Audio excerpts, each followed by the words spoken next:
With Festival of Legends out for Hearthstone, these are the best decks so far. Starting off with a big surprise is Outcast Demon Hunter. It turned out when there was a critical mass of really good Outcast cards, you kind of just win games out of nowhere with a very good early game with cards like Vicious Slither Spear, Security, and the Fierce Outrider, and a pretty good mid game to finisher with Halvira Dark Raven while summoning 5/5s for basically free. There's also an insane amount of value with this deck due to the fact that Wretched Exile with a ton of cheap Outcast cards allows you to develop for board while maintaining a pretty good hand size. I didn't expect Outcast Demon Hunter to be good, but here we are.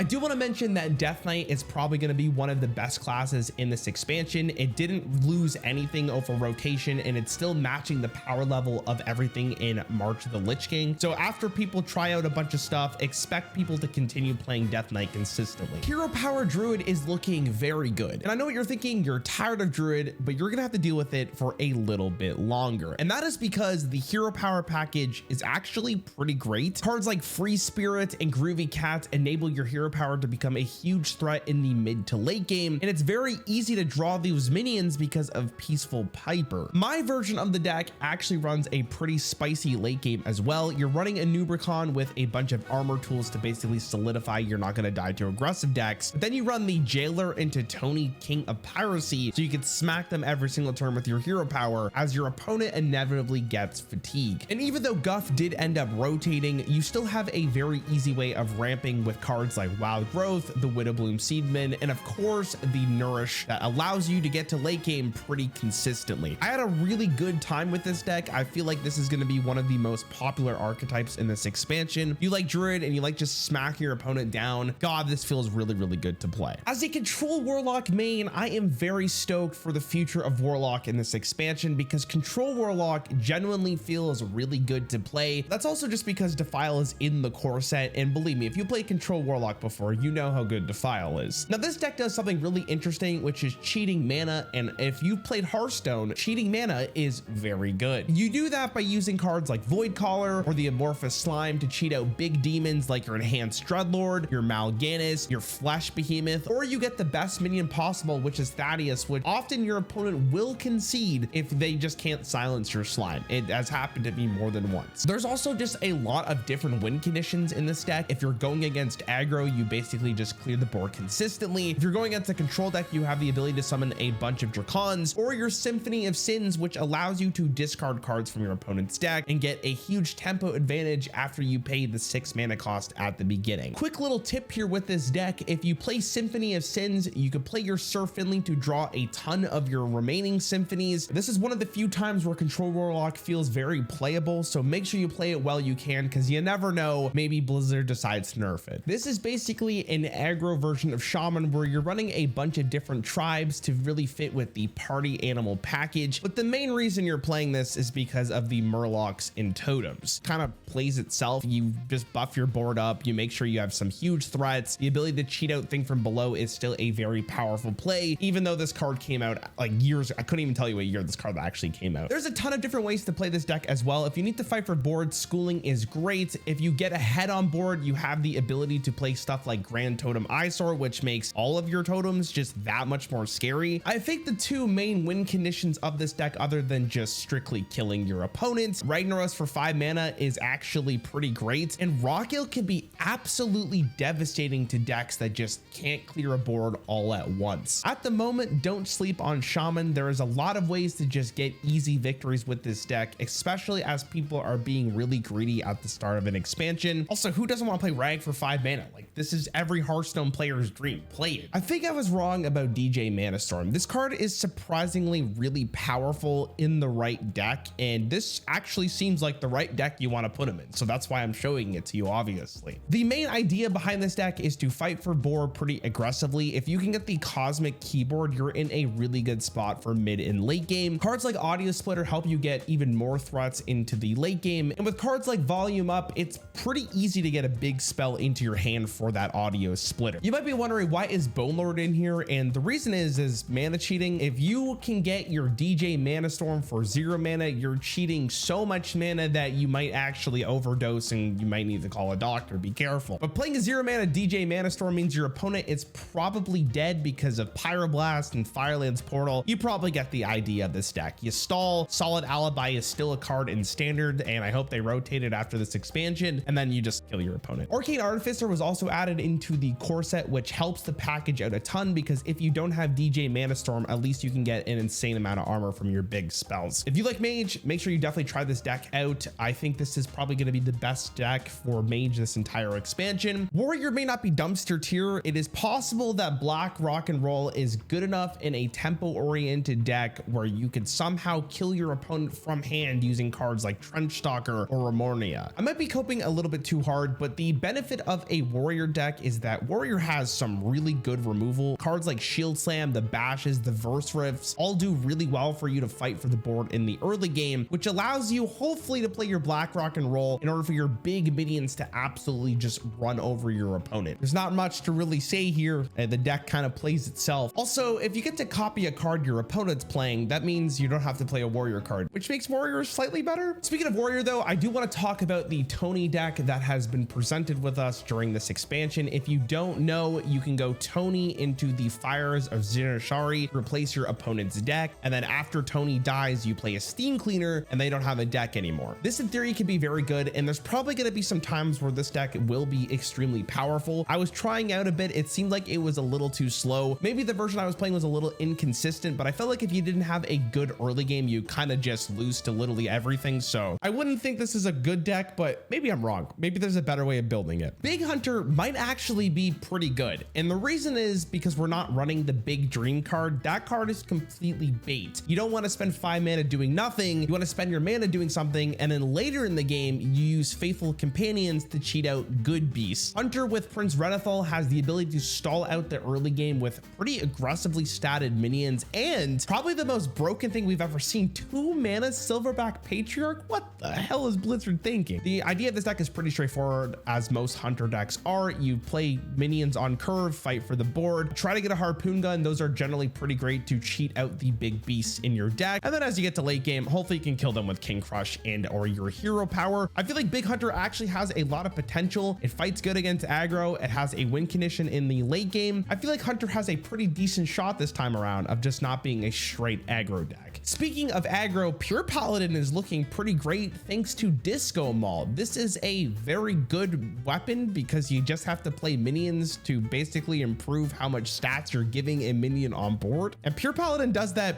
pretty easily, considering your whole win condition is playing minions on board and hitting your opponent in the face. And this deck has already been pretty much refined from the previous expansion, so it just slots in a couple of new cards and bada bing bada boom, you're a legend. It's that easy. Paladin did lose a ton of draw over rotation, but because of the new card Jitterbug, you should have enough draw to keep your hand full and making sure your opponent dies quickly. Are you feeling lucky? Awesome. Then win games on turn 5 with Kangar Dancing King. If you're not feeling lucky, don't play this. It's simple. But if you have any other cool lists that you have been playing, leave a comment down below. I thank you for watching, and I hope you have a great day.